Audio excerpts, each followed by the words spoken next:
امام محمد بن عبد الرحمن القرشی رحمۃ اللہ تعالی علیہ آپ فرماتے ہیں سن 764 ہجری میں طاعون کی وبا پھیل گئی اور یہ طاعون کی وبا پورے ملکوں کو اپنی لپیٹ میں لینے لگی، یہاں تک کہ مصر بھی اس کی لپیٹ میں آ گیا۔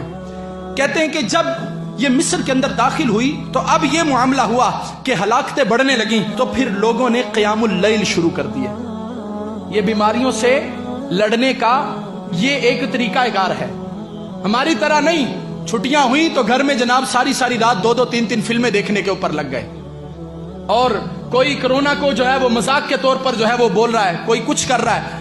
اللہ تبارک و تعالی نے بنی اسرائیل والوں پر جب عذاب نازل کیا تو وہ ٹھٹھا کرنے لگے، اس عذاب کو اتنا بڑھا دیا گیا کہ وہ ہلاک کر دیے گئے۔ آج ہمارے ہاں بھی ہے، ایسی جگتیں جناب بنائی جا رہی ہیں کرونا کے بارے میں، ایسے الفاظ بولے جا رہے ہیں جیسے ہی کچھ بھی نہیں ہے۔ اللہ تبارک و تعالیٰ کی طرف سے ایسا عذاب ہے کہ جس نے پوری دنیا کو اپنی لپیٹ کے اندر لے لیا، کیونکہ ایک دن اگر ملک گیر ہڑتال رہے تو ملک کو کتنا نقصان ہوتا ہے، اور یہاں کئی روز ہو گئے مارکیٹیں بند کر دی گئی، کئی روز ہو گئے ادارے بند کر دیے گئے، کئی روز ہو گئے ملک کی معیشت تباہ ہو رہی ہے، اور مسلمان جناب مذاق کر رہے ہیں آپس میں ایک دوسرے کے ساتھ۔ کہیں ایسا نہ ہو کہ یہ ہلاکتیں بڑھنے لگ جائیں، یہ تعداد اور بڑھنے لگ جائے، اور آپ دیکھ رہے ہیں کہ یہ تعداد بڑھ رہی ہے۔ تو اس کا مقابلہ فلمیں دیکھنے سے نہیں ہوگا، اس کا مقابلہ رب کی نافرمانی سے نہیں ہوگا، اس کا مقابلہ مولا کے گھر سے دور ہونے پر نہیں ہوگا۔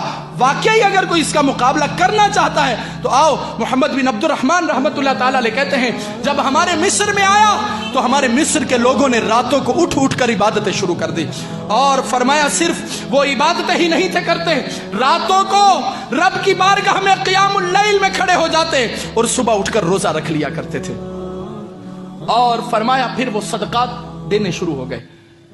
کیا کرنے لگے؟ صدقے دینے لگ گئے۔ اور ہماری حالت کیا ہے؟ ابھی کوئی پرماننٹ جو ہے وہ لیٹر جاری نہیں ہوا، کوئی نوٹس یا اعلامیہ جاری نہیں ہوا ہے کہ جناب مارکیٹیں بند ہی کرنی ہے، تو آپ دیکھیں ذخیرہ اندوزوں نے ذخیرہ اندوزی شروع بھی کر دی، چیزیں مہنگی ہونی بھی شروع ہو گئیں، جس نے 1 کلو چیز لینی تھی وہ 10 کلو لے کر گھر میں آ گیا۔ ارے تمہیں تمہارے رب پر اتنا بھی توکل نہیں؟ جو پرندوں کو عطا فرما سکتا ہے وہ تمہیں بھی دے گا، جبکہ تمہارا یہ دعویٰ ہے کہ تم اشرف المخلوقات ہو، جبکہ تمہارا یہ کہنا ہے رزق نہ رکھ دے کول پنچھی تے درویش، جنہانو توکل رب تے انہانو رزق ہمیش۔ اور آج ہم نے جناب ایسی نفسا نفسی کا عالم ڈال دیا، کیا خریدنے والے کیا بیچنے والے سب کے سب نانا۔ حضرت علامہ محمد بن عبد الرحمن رحمۃ اللہ تعالی علیہ فرماتے ہمارے لوگوں میں ذخیرہ اندوزیاں شروع نہیں کی بلکہ صدقہ دینا شروع کر دیا۔ صدقہ مال کو کم کرتا ہے یا بڑھاتا ہے؟ صدقہ مال کو بڑھاتا ہے، اور مصطفیٰ جان رحمت ہے وہ پتہ کیا فرماتے ہیں؟ حضور علیہ الصلوۃ والسلام فرماتے ہیں صدقہ مال کو بڑھاتا ہے، اگر کسی کا کم ہو جائے تو مجھ سے لے لیں۔ ذخیرہ اندوزیاں نہیں، اس وقت میں تو صدقہ عام کیجئے، لوگوں کے گھروں میں راشن بھیجئے۔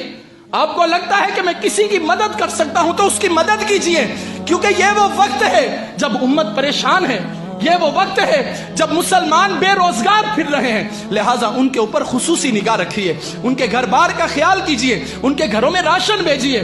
میں تو یہاں تک بولوں گا کہ جنہوں نے یہ ذہن بنایا ہے نا کہ وہ رمضان میں زکاتیں نکالیں گے یا وہ شعبان میں نکالیں گے، کوئی بات نہیں، اس بار 2 مہینے پہلے نکال دو، اس بار 2 مہینے پہلے نکال دو، کیونکہ مسلمانوں کو تمہارے مال کی ضرورت ہے۔ اگر تم اب نہیں نکالو گے تو کب نکالو گے؟ تو ضرورت کے وقت مسلمانوں کی مدد کیجئے۔ فرماتے ہیں کہ ہم نے صدقات شروع کر دیے، اور کہا پھر ہم سب مل گئے اور رب کی بارگاہ میں توبہ و استغفار کرنے لگے، اور ایک دوسرے کو واعظ کرنے لگے، ہم لوگوں کو نیکی کی دعوت دینے لگے، انہیں برائیوں سے منع کرنے لگے۔ کہتے جب ہم نے دیکھا کہ طاعون ہمارے گھروں کے اندر آنے لگا، پھر ہم نے ایک کام کیا جس سے رب نے طاعون کو ہمارے وطن سے بھگا دیا۔ ہم نے یہ کام کیا جب طاعون نے ہلاکتیں ہمارے گھروں کے اندر شروع کی، ہم نے دیکھ لیا ہمارے گھر انسیکیور ہو گئے، ہم نے دیکھا وہ غیر محفوظ ہو گئے، ہم نے اپنے گھروں کو چھوڑا تو رب کے گھر میں پناہ لینی شروع کر دی۔ اب ہم رب کے گھر میں بیٹھ گئے اور عرض کرنے لگے اے ہمارے رب، ہمارے اپنے گھر ہمارے لیے غیر محفوظ ہو گئے، لیکن تیرا گھر وہ ہے جس کو تیرے محبوب نے کہا ہے یہ جنت کے باغات ہیں۔ لہذا مسلمان کے ذہن میں کسی فرنگی کی تحقیق نہیں آنی چاہیے، اس کے ذہن میں مصطفیٰ کا فرمان ہونا چاہیے. ارے جنت تو رحمتیں نازل کرنے کے لیے ہوتی ہے، لہذا جو جنت میں آئے گا وہ نجات پا جائے گا. کرونا کا رونا ہر بندہ رو رہا ہے. صبح اٹھتے ہیں تو سب سے پہلے جناب اپ ڈیٹ چیک کرتے ہیں سٹیٹس، کرونا کی ملک میں کیا صورتحال ہے. میں نے کہا تمہیں کرونا کی تو بڑی پڑی ہے، بتاؤ صبح اٹھ کے فجر کی نماز بھی پڑھی ہے یا نہیں پڑھی ہے؟ کرونا کی بڑی تمہیں فکر ہے کہ کہیں لگ نہ جائے مجھے. ذرا سا کسی کو زکام ہوتا ہے وہ ڈرنے لگ جاتا ہے، پتہ نہیں کرونا تو نہیں آ گیا ذرا سا. بلکہ حکومت والے ہی کہنے پر مجبور ہو گئے کہ بھائی کیا کر رہے ہو، جس کو ذرا سا زکام لگتا ہے ہاسپٹل آتا ہے کہتا ہے میرا کرونا والا ٹیسٹ کرو، ساری کٹیں ہی ختم ہو گئی ماں. جتنا ہم بیماری سے ڈر رہے ہیں، بیماری اتارنے والے سے کیوں نہیں ڈر رہے؟ جس نے بیماری کو اتارا اس سے کیوں نہیں ڈر رہے؟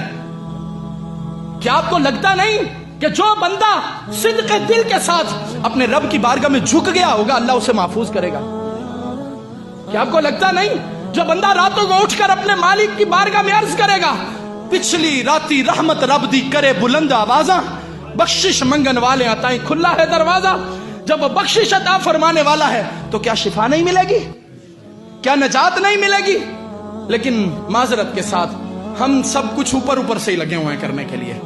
پتہ نہیں کل بھی کیفیتیں کیا ہیں. چھٹیاں ہو گئی اداروں کے اندر، ملک جام ہو گیا ہمارا، لیکن اس کے باوجود فلموں کے اندر پڑے ہیں، اس کے باوجود ڈراموں کے اندر پڑے ہیں.